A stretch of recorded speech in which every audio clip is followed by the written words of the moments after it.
Mutton বনাম। লৈছোঁ তাৰে কাৰণে আধা কিলো মাংস, তাৰে পিছত আলু 2টা কাটি লৈছোঁ, তাৰে পিছত পিঁয়াজ 2টা কাটি লৈছোঁ, তাৰে পিছত আপোনাৰ নহৰু আদা পেষ্টটো লৈছোঁ, মাংসৰ লগত দি দিছোঁ। সেইটো 1 চামুচ নহৰু আদা পেষ্ট, পিছত লৈছোঁ ধনিয়া গুড়ি 1 চামুচ, তাৰে পিছত ৰং গুড়া লৈছোঁ 1 চামুচকৈ অকণমান কম।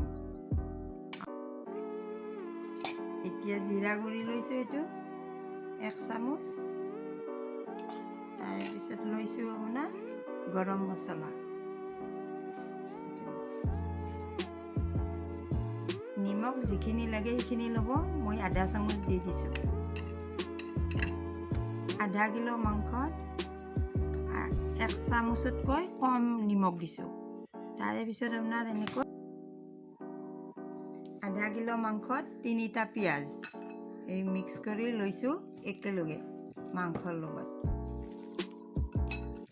এনেকৈ লৈছোঁ।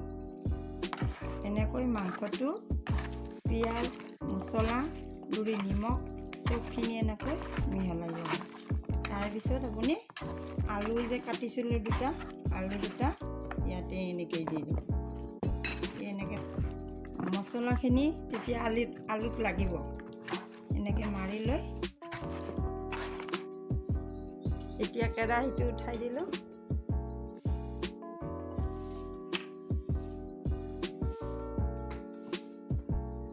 কেৰাহীটো গৰম হোৱাৰ পিছত তেলটো দিব, যিখিনি লাগে অনুযায়ী দি দিব। পাঁচফোৰণ দিয়ে, তাৰপিছত তেজপাত দি ৰঙা জ্বলা এটা,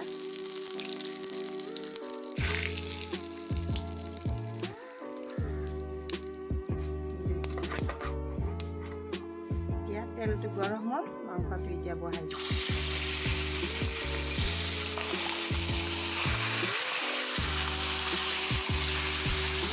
বহাই দিলোঁ, অকণমান লাৰি দিলোঁ, মিডিয়াম জুইটো দিব, দি ঢাকন মাৰি দিব লাগিব।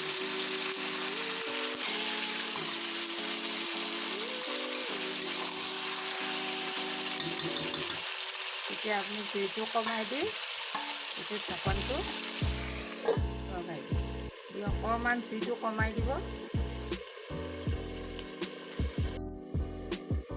এইটো ঢাকনিটো গুচাই মাজে মাজে মাংসটো এনেকৈ লৰাই থাকিব। মাজে মাজে লৰাই থাকিলে মাংসটো মানে তলত লাগি নাযাব, নহ'লে লাগি যাব। এতিয়া মাংসৰ পানীটো কমি গ'ল, মাংসত পানী অকণমান উঠে, এইটো পানীটো শুকাই গ'লে মানে অকণমান পানী দি দিব।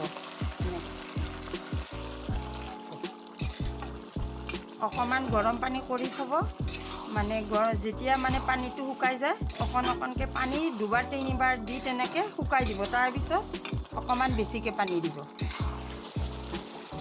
এনেকৈ অকণমান গৰম পানী দি এনেকৈ লৰাই দি পেলাই আপুনি আকৌ ঢাকনিখন মাৰি দিব। এতিয়া মই 3বাৰমান ইয়াত পানী দি মানে শুকাই দিলোঁ মাংসটো। সেইটো শুকাই দি পেলাই আকৌ এতিয়া অকণমান বেছিকৈ যিখিনি পানী লাগে জোখৰ পানী, সেইখিনি পানী এতিয়া মই দি দিম। মাংসটো তেতিয়া ভাল হ'ব।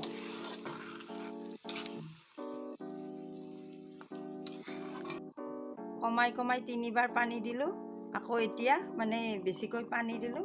যেতিয়া শুকাই যায়, যিখিনি আপোনালোকক পানী লাগে সেইখিনি ৰাখি শুকাই দিব পাৰি। মাংসটো আধা ঘণ্টা মানে উঠাই থ'লোঁ জুইৰ ওপৰত, পানী দি পেলাই আকৌ এতিয়া হোৱাৰ টাইম হৈছে, বিলাহীটো দি দিছোঁ। এইটো বিলাহী, এটা বিলাহী দি দিছোঁ। অকণমান জ্বলা গুড়ি দিছোঁ আধা চামুচ, তাৰপিছত কালা জিৰা অকণমান দিছোঁ, তাৰপিছত ধনিয়া পাত দি দিছোঁ। আকৌ আপোনাৰ দালচেনি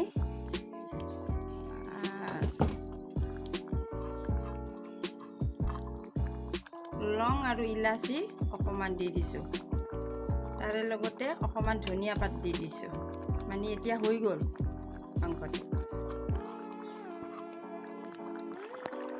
এতিয়া মই 3 মিনিট আকৌ এই মছলাখিনি দি, বিলাহী দি, ধনিয়া পাত দি এতিয়া মই এই 3 মিনিট ৰাখি দিছোঁ। মই এনেকৈ জোল হিচাপত অকণমান জোল ৰাখি এতিয়া মাংসটো খাবলৈ ৰেডি।